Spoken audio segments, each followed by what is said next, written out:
Evitar esse deslocamento, tá bom? Atrapalha ao que prega, atrapalha os que estão ouvindo, tá bom?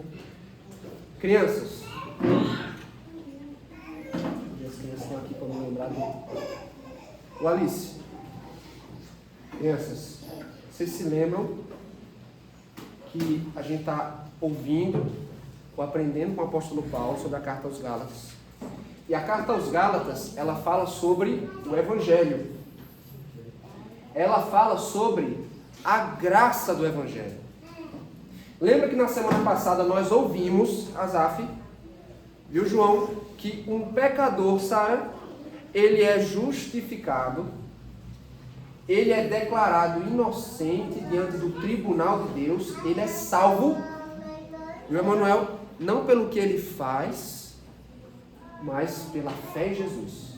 Eu expliquei para vocês que quando nós não somos salvos pelo que nós fazemos, Alice, hein, Benjamin? Viu, Asaf? Quando nós não somos salvos pelo que nós fazemos, isso se chama graça. E é justamente isso, Asaf, que o apóstolo Paulo, Davi, ele vai ensinar hoje. Ele vai dizer assim, ó: a salvação, ela é pela graça. Porque Deus justifica o pecador, não pelo que ele faz, mas pela fé em Jesus. Tá bom? Então prestem atenção e a gente vai conversando ao longo da pregação, tá bom? Vamos lá, meus irmãos. Gálatas capítulo 2, do verso 17 ao verso de número 21. Põe com atenção, com temor, com reverência. Esta é a palavra inspirada, infalível de Deus, que diz assim: mas se, procurando ser justificados em Cristo, fomos nós mesmos também achados pecadores, dar-se-á o caso de ser Cristo o ministro do pecado? Certo que não, porque se torno a edificar aquilo que destruí, a mim mesmo me constituo transgressor. Porque eu, mediante a própria lei, morri para a lei, a fim de viver para Deus. Estou crucificado com Cristo. Logo, já não sou eu quem vive, mas Cristo vive em mim. E esse viver que agora tenho na carne, vivo pela fé no Filho de Deus, que me amou e a si mesmo se entregou por mim. Não anulo a graça de Deus, pois se a justiça é mediante a lei, segue-se que morreu Cristo em vão. Deus abençoe a sua palavra, Senhor. Nos ajuda, Deus. Porque para compreender este santo livro, nós que somos finitos, precisamos da iluminação do Teu Espírito.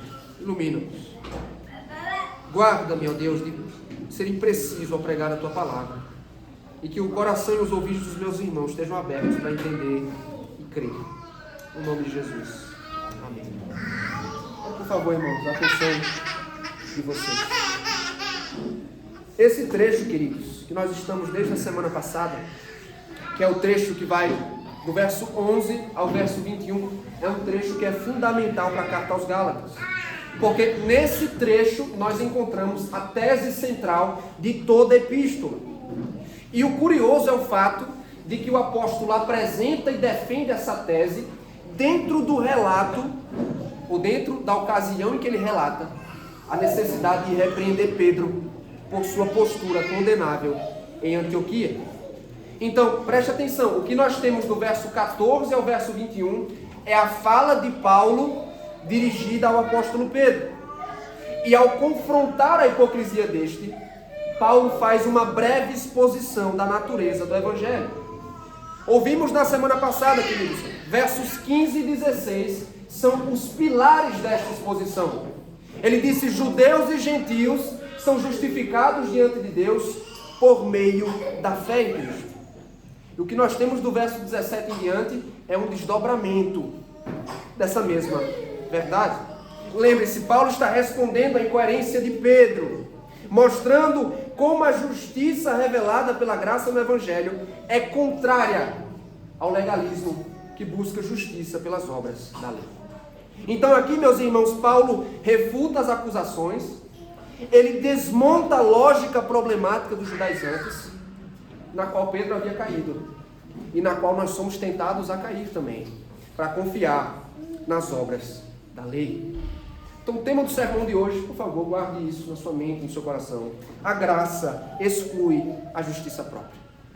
A graça exclui a justiça própria. Meus irmãos, por que não devemos buscar a justiça pelas obras? Qual é o problema com o pensamento legalista? Na perspectiva de Paulo, irmãos, confiar na própria justiça é problemático por 3 razões. Primeira delas, versos 17 e 18. Buscar justiça em nós mesmos contradiz o Evangelho. Buscar justiça em nós mesmos contradiz o Evangelho. Então, uma vez mais, leiamos o verso 17, quando o apóstolo Paulo diz assim: mas se, procurando ser justificados em Cristo, fomos nós mesmos também achados pecadores, dá-se ao caso de ser Cristo ministro do pecado? Certo que não. Lembre, Paulo está continuando o seu discurso dirigindo a Pedro. Ele está falando a Pedro. E quando ele usa o pronome nós, o uso se assemelha ao que nós temos no verso 15. Quando ele disse assim: nós, judeus, por nascimento. O que é que isso significa, irmãos? Paulo está falando com esse pronome dos judeus de uma forma geral, especialmente dos judeus que agora creem em Jesus Cristo. Está se referindo a si mesmo, a Pedro e a todos os demais. E de modo mais específico, irmãos, o verso 17, Paulo está ecoando, olha para mim, um argumento que os judaizantes costumavam levantar contra eles. Veja, o argumento é o seguinte: Pedro, imagina que é como se um judaizante estivesse dizendo: Pedro, você não percebe que a comunhão à mesa com os gentios é uma afronta à lei de Moisés? E além disso, quando você tenta justificar esse comportamento dizendo assim, mas a salvação veio em Cristo, então nós podemos sentar à mesa com os nossos irmãos. Quando você apela para a sua fé em Cristo, você está, na verdade, fazendo de Cristo um ministro do pecado. Você está justificando o seu pecado em Cristo. E Cristo, então, se torna um promotor do pecado. Ora, irmãos, vocês sabem que dentre os muitos privilégios que a nação de Israel recebeu, por ser um povo em aliança com Deus, foi a lei do Senhor. A Torá, conforme era chamada no hebraico. E a Torá, meus irmãos, era o pilar da identidade religiosa da nação de Israel, de sua religião. A lei os marcava como um povo em aliança com Deus verdadeiro. Então, na visão dos judaizantes, abandonar a aliança mosaica, abandonar as suas ordenanças, as suas leis cerimoniais, era gravíssimo. Então, ignorar as prescrições da lei de Moisés, comendo à mesa com o gentio, era um pecado. E pior ainda, um pecado praticado usando-se o nome de Cristo, o que fazia dele ministro do pecado. Pois em nome de Cristo se despreza a lei de Moisés. Era como os judaizantes, era a leitura que eles faziam da situação. Só que Paulo vê a questão de uma forma um tanto diferente. Ele concorda com o fato de que ao buscarem justificação em Cristo, isto é, ele, Pedro, todos os demais judeus cristãos, eles se deram conta de que eram pecadores, eles foram achados pecadores. O que é que isso quer dizer, pastor? Veja, a palavra achados aqui, ela tem uma conotação legal, forense, de um tribunal. É como se você estivesse dizendo assim: diante do tribunal de Deus, nós fomos achados, considerados culpados diante dele.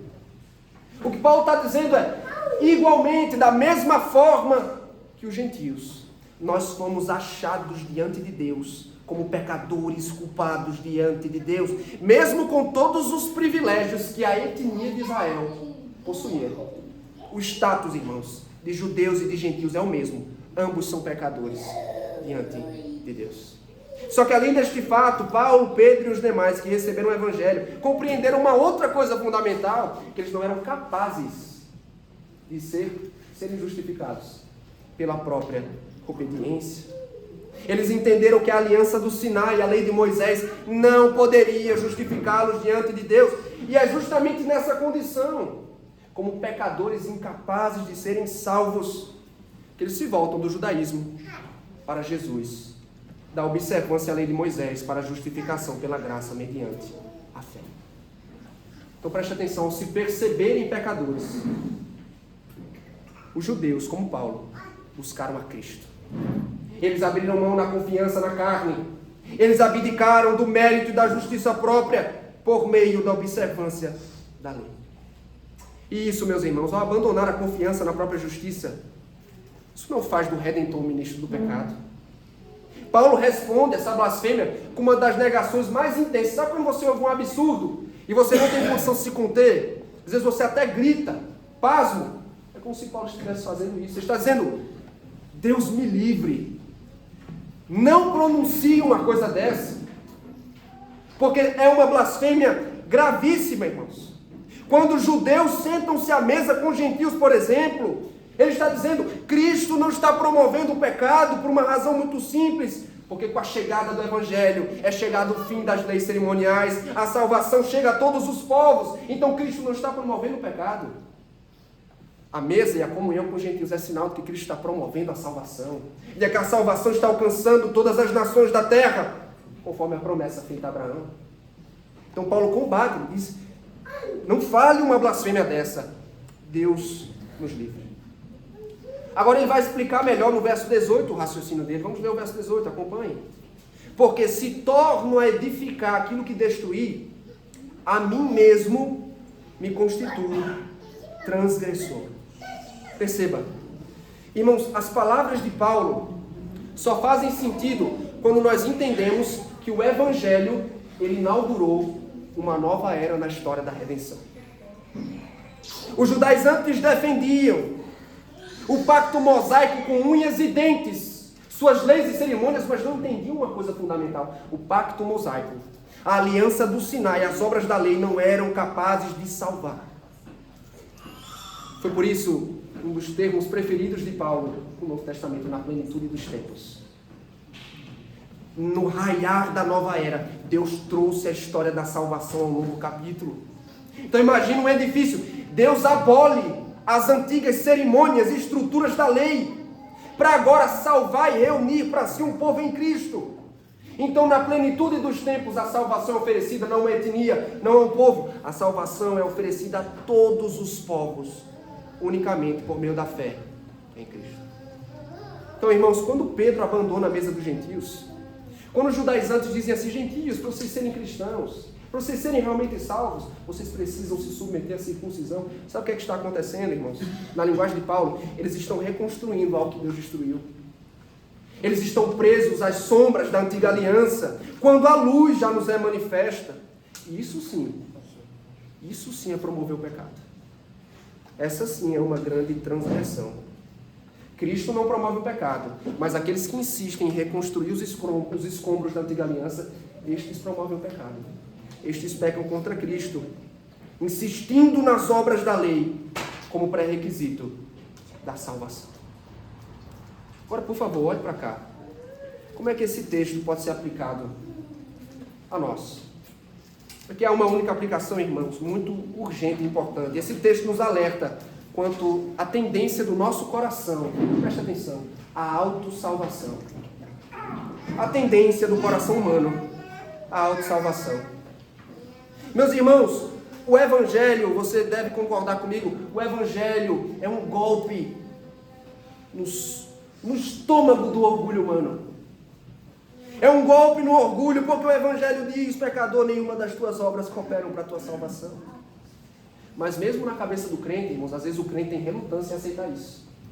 Ele entende aqui, mas há uma relutância no seu coração. E em alguns casos, irmãos, percebam, nós acabamos edificando o que Deus já destruiu. Nós nos apegamos às obras da lei, quando nós somos salvos pela graça. Preste atenção, há alguns exemplos para você. Pense, por exemplo, num cristão que diz, eu creio na graça. Só o problema é que ele sente que Deus só o aceita quando ele teve uma semana espiritual incomparável. Ele leu muito a Bíblia. Ele orou mais do que o normal. Isso é bênção. Mas sabe qual é o problema? É que a paz dele oscila dependendo do seu desempenho religioso. A pessoa que mede sua espiritualidade comparando-se com as outras. Eu sou mais separado. eu sou mais santo, eu sou mais rigoroso na minha religiosidade. Ele encontra a sua segurança na sua performance, não em Cristo.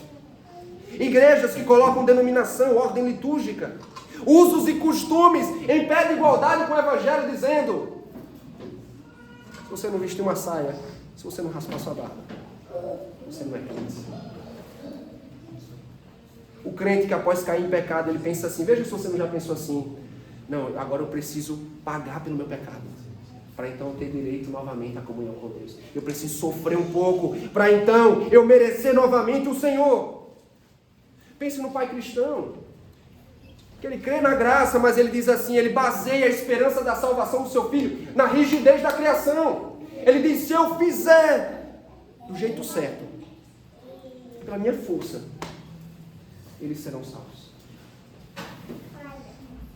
Pessoas que transformam disciplinas espirituais em moeda de troca. Elas não oram, jejuam ou servem com uma resposta de gratidão, mas para sentir que agora Deus me deve bênçãos. Irmãos, entendam, o cristão obedece, o cristão busca a Deus nas Escrituras, o cristão busca a Deus em oração, o cristão serve, ele vive em santidade, mas nunca para conquistar a aceitação diante de Deus. Nunca para ser por Ele redimido. Nunca para ser achado justo perante Ele. Ele faz isso porque já foi aceito em Cristo. E quando nos comportamos contrariamente, sabe o que está acontecendo? Você está afastando-se do Evangelho. Você está edificando aquilo que Deus destruiu. E quanto a isso, nós precisamos ter muito cuidado com isso. Não podemos subestimar a tendência do nosso coração à autossalvação. Facilmente queremos nos apartar da graça. Amém? Estamos meditando no tema: a graça exclui a justiça própria. Nós vimos em primeiro lugar que buscar a justiça própria, ou buscar justiça em nós mesmos, contradiz o Evangelho. Agora, em segundo, irmãos, de acordo com os versos 19 e 20, nós temos o seguinte: unidos a Cristo, morremos para a antiga confiança na carne. Unidos a Cristo, morremos para a antiga confiança na carne. Vamos acompanhar o argumento do apóstolo Paulo. Verso 19, parte A, vamos lá. Porque eu, mediante a própria lei, morri para a lei, a fim de viver para Deus. Embora, meus irmãos, Paulo esteja falando na primeira pessoa do singular, ele descreve aqui a experiência normal de todo crente em Jesus Cristo. E o que é que ele diz? Ele diz ter morrido para a lei. Veja, ele morreu para a lei mediante a própria lei. Morreu para a lei mediante a própria lei. Preste atenção, por favor. Isso pode soar um pouco confuso, mas nós vamos entender por partes aqui. Veja, o que é que significa morrer para a lei? Um detalhe importante é entender que não é a lei que morre. É Paulo que morre. Paulo morre para a lei. E dado o seu histórico, é surpreendente vermos uma afirmação desse tipo. Por quê? Porque nós estamos falando de um ex-fariseu. De um homem cujo orgulho era a sua observância da lei. E enquanto ele era fariseu, ele vivia para a lei. Ele confiava na sua carne. E aqui, meus irmãos, finalmente nós conseguimos entender o uso que Paulo faz desse termo em Gálatas. Isso é muito importante. Porque geralmente a má compreensão do termo lei em Gálatas leva a uma má compreensão da própria lei de Deus. E eu quero que você entenda isso, por favor. O que é que Paulo está defendendo em Gálatas, irmãos? Paulo está colocando duas forças que colidem contra si: a graça e o mérito. A graça e o mérito. E quando ele defende a graça em detrimento do mérito, nós não podemos entender como se Paulo estivesse desprezando a lei divina. O crente não precisa mais obedecer à lei de Deus, porque agora ele vive na era da graça. Essa posição chama-se antinomianismo e é uma heresia. Paulo não está desprezando a lei, meus irmãos. Só que na visão teológica de Paulo, presta atenção, na visão teológica de Paulo, estar sob a lei é o mesmo, é um sinônimo para estar sob o pecado. Estar sob a lei é o mesmo que estar sob o domínio do pecado. Em que sentido? Por favor, Sejam ágeis comigo e abram suas Bíblias em Romanos capítulo 7. Romanos capítulo número 7.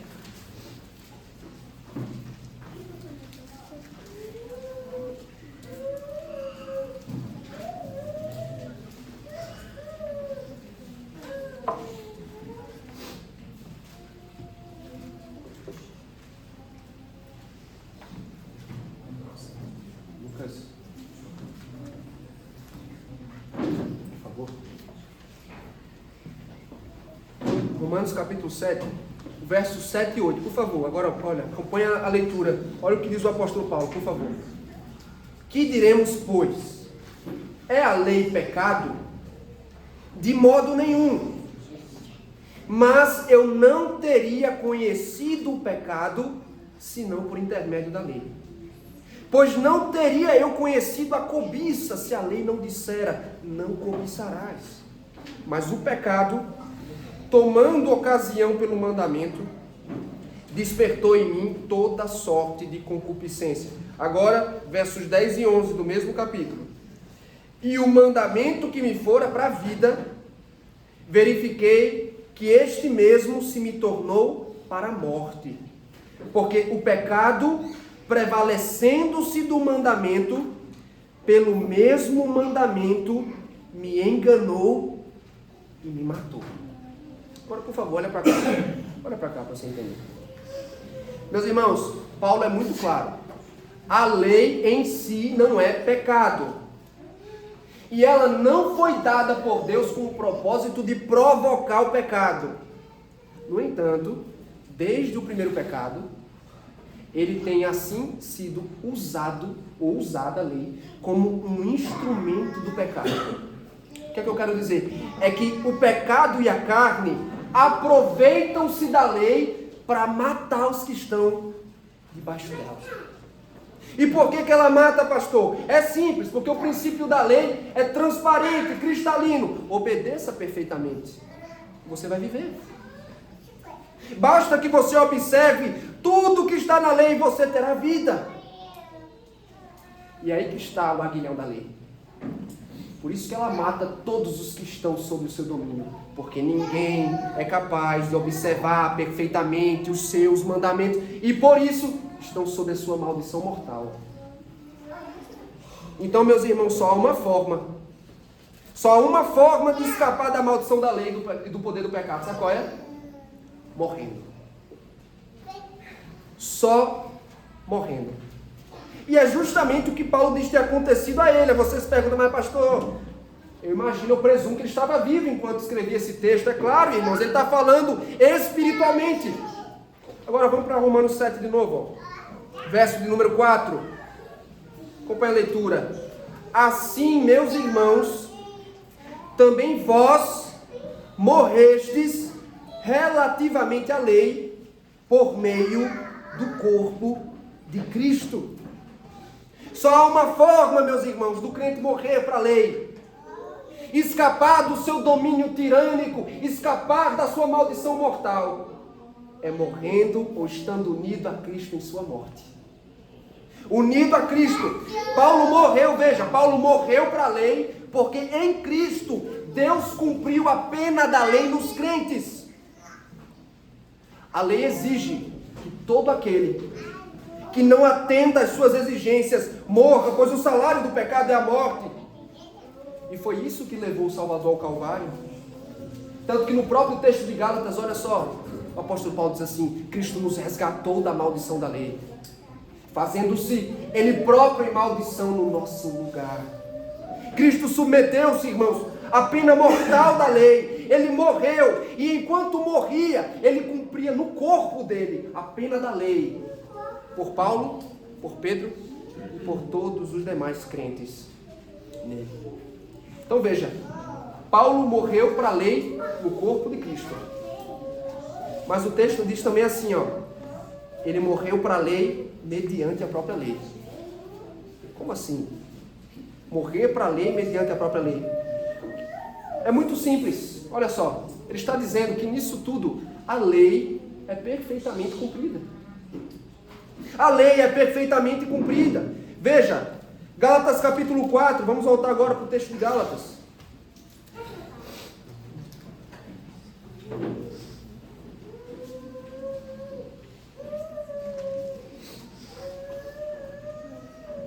Em Gálatas capítulo 4, meus irmãos, verso 4, diz assim: vindo porém a plenitude dos tempos, Deus enviou o seu Filho, nascido de mulher, nascido sob a lei, para resgatar os que estavam sob a lei. Ao contrário de todos os homens, irmãos, Cristo esteve sob a lei. Preste atenção, ele esteve sob a lei, sem, no entanto, estar sob o domínio do pecado. Ele esteve sob a lei, e nessa condição, irmãos, ele cumpriu perfeitamente toda a justiça na sua obediência. Ele coloca-se sob a pena mortal da lei, ele obedece com perfeição, e assim ele conquista salvação e perdão de pecados. Então, quando Cristo morreu, ele cumpriu a lei, e portanto, Paulo morre no corpo de Cristo, por meio do cumprimento da lei no próprio Cristo. Agora, livre do poder do pecado, meus irmãos, atuando pela lei, Paulo e os demais crentes podem viver para Deus. Aí nós vamos para o verso 20 do capítulo 2, olha só para o texto. Ele diz: estou crucificado com Cristo, logo, já não sou eu quem vive, mas Cristo vive em mim. E esse viver que agora tenho na carne, vivo pela fé no Filho de Deus, que me amou e assim mesmo se entregou por mim. Meus irmãos, aqui Paulo traz à tona uma doutrina caríssima nos seus escritos, que chama-se a doutrina da união com Cristo. Você já deve ter percebido, lendo as cartas de Paulo, que ele usa muito uma expressão assim, ó, em Cristo, nele, em Cristo. Se você for ler a carta aos Efésios, você vai mais ver essa expressão. Por exemplo, em Efésios 2, 5, Paulo vai dizer assim, ó, que Deus nos deu vida juntamente com Ele. Veja, Deus não só dá vida ao pecador, Deus dá vida juntamente com Cristo. Isso chama-se, irmãos, união com Cristo. E não por acaso muitos teólogos concordam que a união com Cristo é a verdade central de toda a doutrina da salvação. Você precisa entender uma coisa: você não é salvo como crente simplesmente porque você crê em Jesus fora de você, porque você crê na pessoa histórica. Porque eu creio na pessoa, eu creio na sua obra. Entenda, o crente ele é real e espiritualmente unido a Cristo, para que então pela fé ele participe dele e de tudo que ele fez e conquistou. A Escritura vai usar a linguagem para dizer assim, ó: Cristo vive em mim e nós vivemos em Cristo. A Bíblia vai dizer que nós estamos em Cristo e que Cristo está em nós. Então, na perspectiva dessa união espiritual com Cristo, Paulo está dizendo: como eu estou unido a Ele, eu fui crucificado também com Ele. Eu fui enxertado a Ele, então eu morri com Cristo na sua morte no Calvário. Ora, é claro que Cristo foi crucificado sozinho, irmãos, e precisava ser assim para a nossa salvação. Ele foi crucificado sozinho e de uma vez por todas. Só que, e um outro detalhe importante, Paulo não está insinuando que ele perdeu a personalidade dele. Não é o Cristo divino que encarnou no corpo de Paulo, não está ensinando essas ideias tolas. O que ele está dizendo, irmãos, é que realmente, espiritualmente, Cristo o habita. Ele está falando em termos do velho homem. Ele diz assim, ó: eu fui crucificado com Cristo.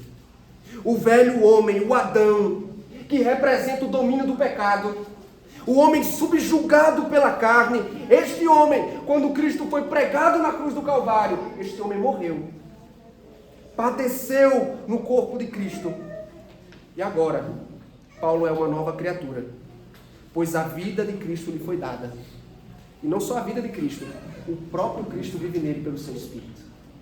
Cristo o habita. Aí ele continua: e esse viver que agora tenho na carne, vivo pela fé no Filho de Deus, que me amou e a si mesmo se entregou por mim. Irmãos, com base nisso, veja, Paulo agora, ele não vive mais sua vida com base na confiança na carne, confiança no mérito próprio. Ele vive pela fé em Cristo. Ele agora foi liberto do domínio da velha natureza, e agora então ele vive sua nova vida. O novo Paulo, veja, vive sua nova vida pela fé no Filho de Deus, que que o amou e entregou-se por ele. Eu quero que você perceba aqui o tom profundamente pessoal que Paulo usa. Você vai ver na Escritura Paulo dizendo assim, ó, ele amou a igreja. Deus amou o mundo. Mas aqui o apóstolo Paulo, ele ousa dizer, ele me amou. Ele entregou-se por mim.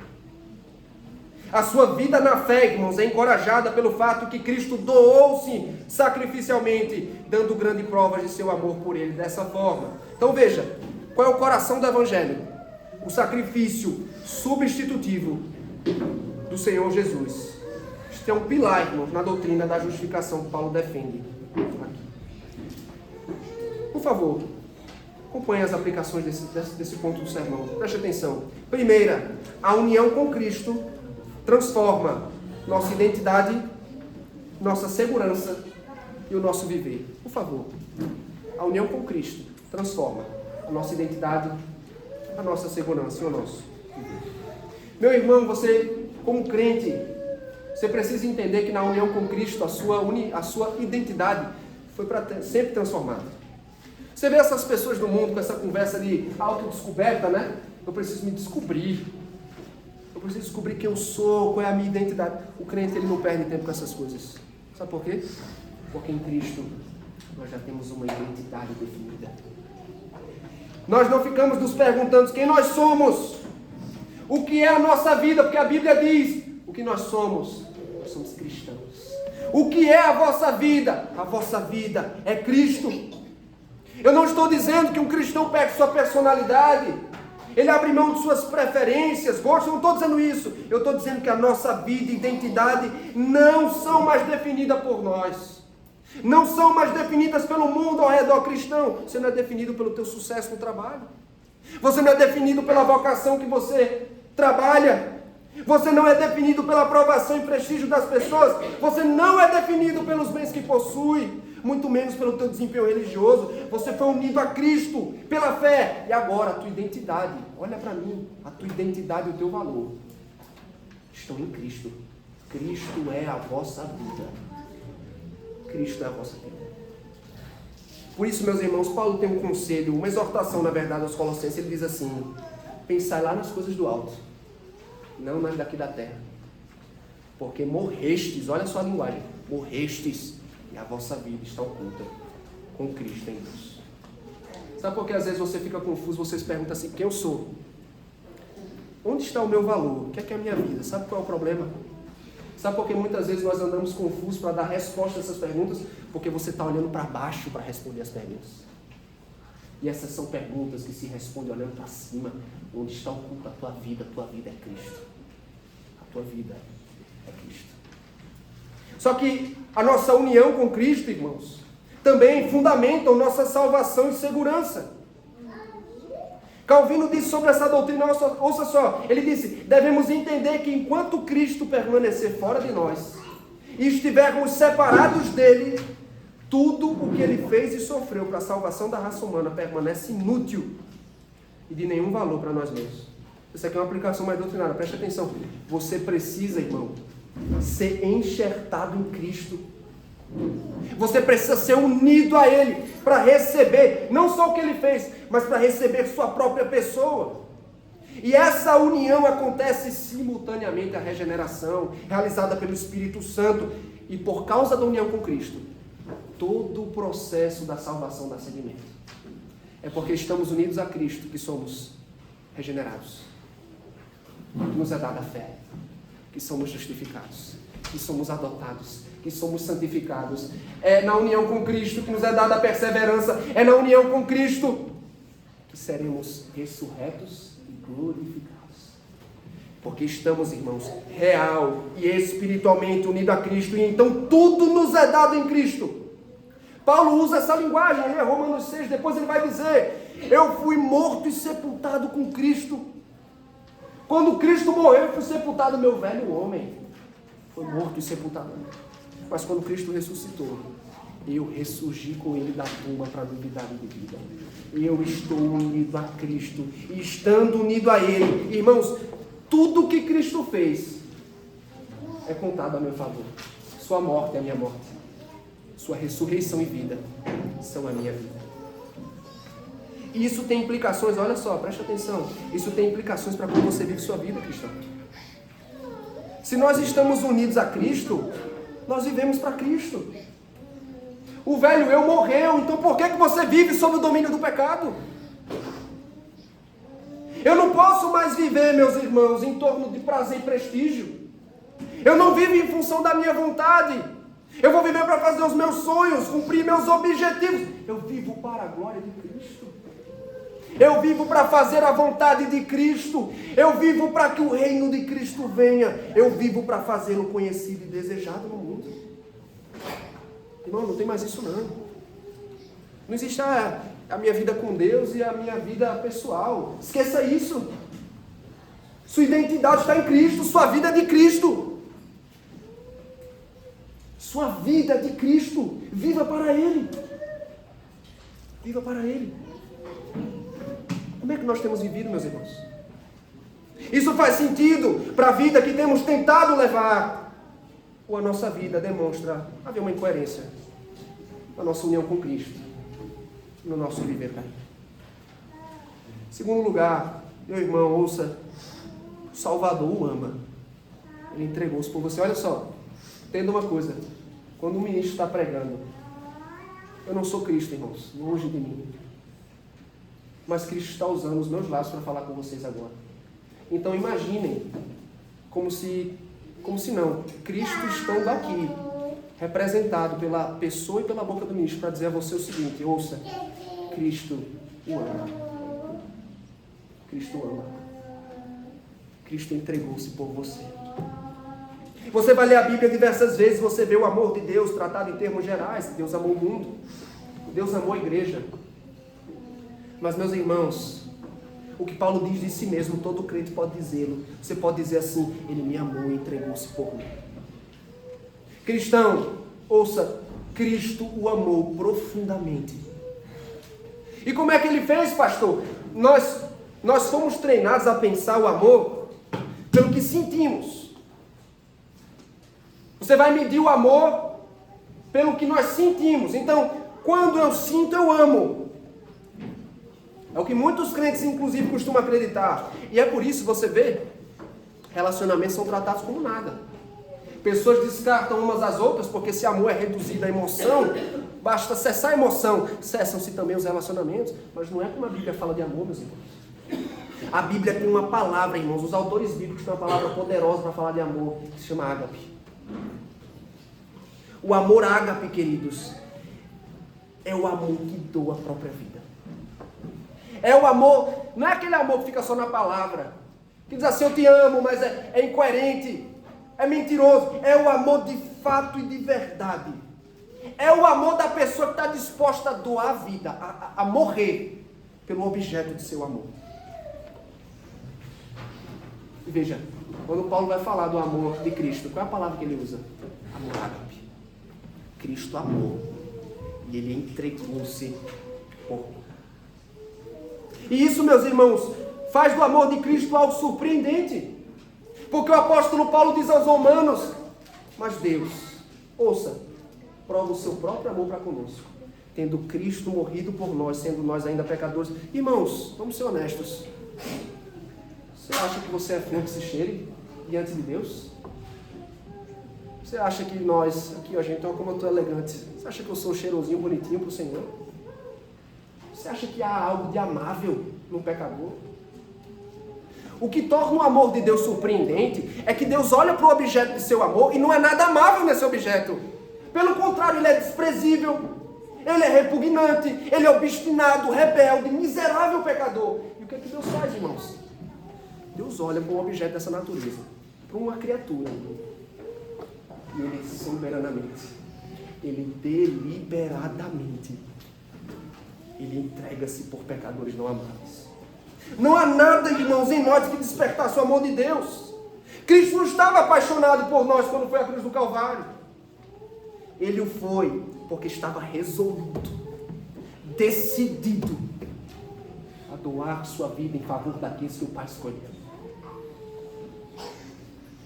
Cristo foi ao Calvário, meus irmãos. E Ele foi ao Calvário, querido, olha para mim, com o teu nome escrito no coração dele. Ele foi ao Calvário com cada uma das suas ovelhas em mente. Ele foi ao Calvário em amor aos seus amigos e irmãos. Ele foi ao Calvário pensando em cada parte, em cada porção do fruto penoso do trabalho da sua alma. Irmão, ele foi no Calvário porque o amava. Ele foi ao Calvário, entregou-se ao martírio porque o amava, cristão. Ele entregou-se à agonia, ao sofrimento, à dor, à morte humilhante, para que você participe da sua herança. Ele nos amou. E assim nenhuma força no céu e na terra, nenhuma criatura, nem a morte nem a vida, podem agora nos separar deste amor. Ele nos amou. E deste amor não podemos ser separados. Ele derrama a vida para que você tenha vida. Ele é amaldiçoado para que você seja abençoado. O seu sangue nos purifica da injustiça. Ele quebra o domínio do pecado para que você fosse então livre. Irmãos, olhe para mim. Você percebe como muitas vezes nós medimos o amor de Deus de forma errada. Meu irmão, o amor de Deus não se revela primordialmente pelas bênçãos materiais que chegam à tua casa. O amor de Deus não se revela na ausência de provação e dificuldade. O amor de Deus não se revela na aprovação deste mundo. O amor de Cristo é revelado no Calvário. Você quer ser assegurado do amor de Deus por você? Lembra-te do teu Salvador agonizando na cruz do Calvário. Olha para o Calvário. Quando você disser, eu acho que Deus não me ama, olha para o Calvário. Quando você sentir que Deus não olha para você, que Deus não se importa, que Deus não te tem consideração, olha para o Calvário. Lembra do teu Salvador agonizando. Ele o amou, entregou-se por você. Lembre-se, cristão. E não só isso, não. Não só lembra. Deixa que o teu coração seja comovido por isso. Que o nosso coração frio seja então aquecido com afeições santas. Que nós o amemos. Que nós dediquemos a vida para conhecer. Lembra-te do teu Salvador no Calvário. Ele te amou e entregou-se por ti. Por último, meus irmãos, a graça, ela exclui a justiça própria. E nós vimos primeiro que buscar a justiça por nós mesmos é incoerente com o Evangelho. Segundo, que unidos a Cristo nós morremos para a antiga confiança na carne. Em último lugar, verso 21, a justiça pelas obras anula a graça e a cruz. A justiça pelas obras anula a graça. Crianças, uma coisa muito importante. Vou falar uma coisa para vocês. Jesus Cristo, Yosaf, Jesus Cristo, Maria, ele foi à cruz porque ele amava profundamente cada uma das suas ovelhas. Ele conhece, Davi, a gente não consegue lembrar. Imagina como é grande a igreja. A igreja não é só a gente aqui, não. Às vezes a gente não consegue lembrar do nome dos nossos irmãos. Jesus lembra do nome. E todas as ovelhas do seu rebanho. Viu, Asaf? João, Deus lembra das ovelhas, Sara. Cada uma das ovelhas do seu rebanho. Sabe por que ele morreu, Axa? Porque ele ama. O amor, Axa, não é só quando a gente sente. O amor é quando a gente está disposto a se entregar, até sofrer pela pessoa que a gente ama. Foi o que Jesus fez na cruz do Calvário. Jesus se entregou, morreu, porque Ele nos ama.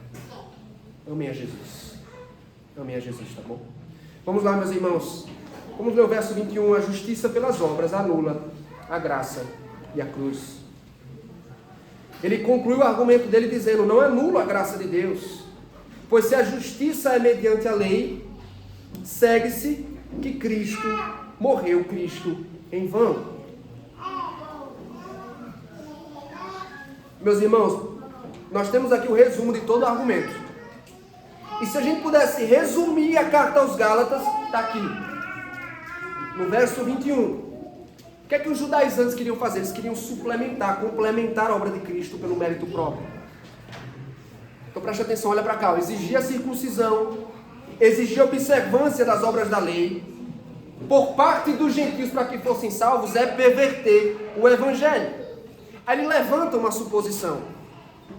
Se a justiça é por meio da lei, se é possível que alguém seja justificado pelas suas próprias obras, como diz Paulo, segue-se que a graça é desnecessária.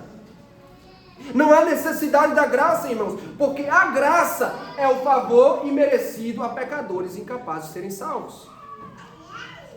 Só que se os pecadores são capazes de serem justificados, a graça